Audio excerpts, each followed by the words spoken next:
A pak jsem dostal nápad, že si půjdu zaběhat.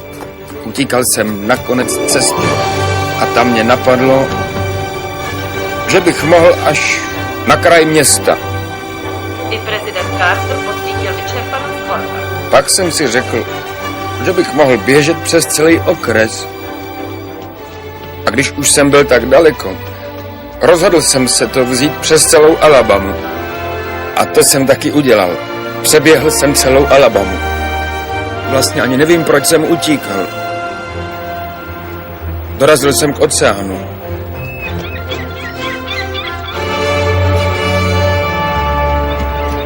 Řekl jsem si, že když už jsem tak daleko, otočím se a poběžím dál. Když jsem dorazil k dalšímu oceánu, řekl jsem si, že když už jsem tak daleko, otočím se a poběžím dál. Když jsem se unavil, spal jsem. Když jsem měl hlad, jedl jsem. Když se mi chtělo, chápete, šel jsem. A to jste stále utíkal? Jo.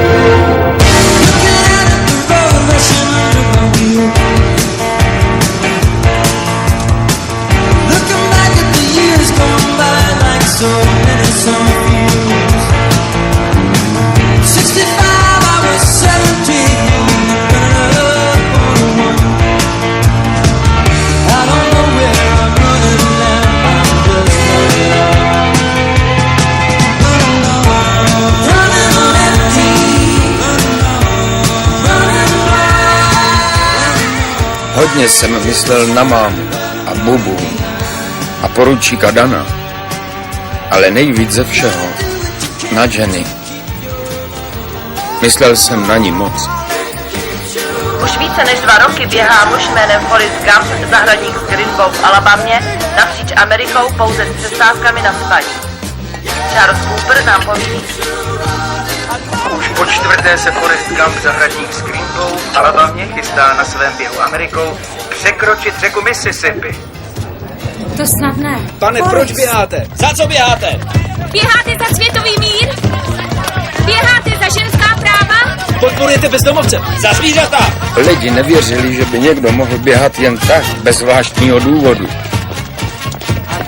Chtělo se mi běhat. Zkrátka se mi chtělo. Jste to vy? Opravdu jste to vy? Nevím sice proč, ale zřejmě mě lidi nějak chápali. Díky vám mi spustil v hlavě alarm, víte? Řekl jsem si, ten člověk ví, co dělá. Konečně někdo, kdo ví, jak na to, konečně zná někdo odpověď. Já poběžím s vámi, pane Gumpe. A měl jsem společnost.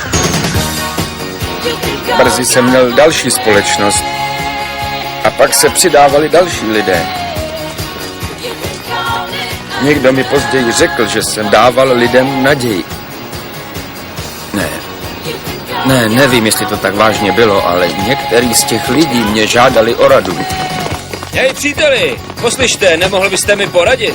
Vymýšlím slogany na auta a potřebuju něco skvělého. Vy jste inspiroval velkou řadu lidí, tak jsem si říkal, že mi třeba pomůžete. Šlápl jste právě teď do děsivýho hovna. To bejvá. Bejvá? Hovno? Někdy. O několik let později jsem se dozvěděl, že ten člověk vymyslel slogan a vydělal na něm moc peněz. Jednou jsem běžel a přidal se ke mně někdo, kdo prodělal na výrobě triček. Chtěl teď na ně dát můj obličej, ale malovat neuměl. A fotoaparát taky neměl. Vemte si tohle, o tu barvu stejně nikdo nestojí.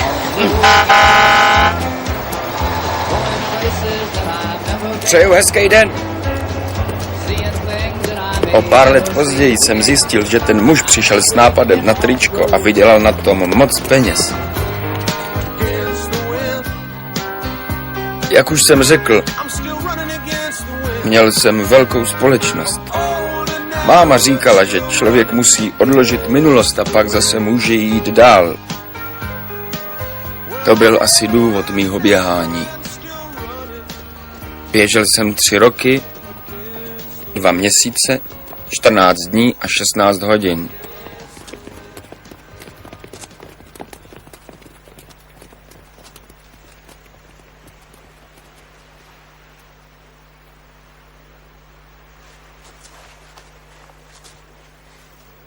Ticho, on něco řekne.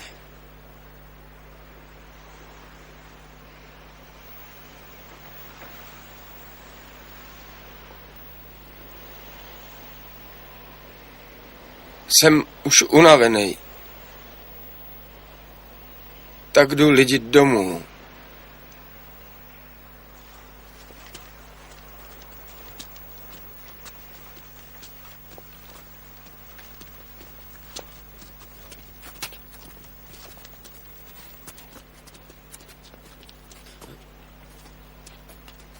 A co máme dělat my?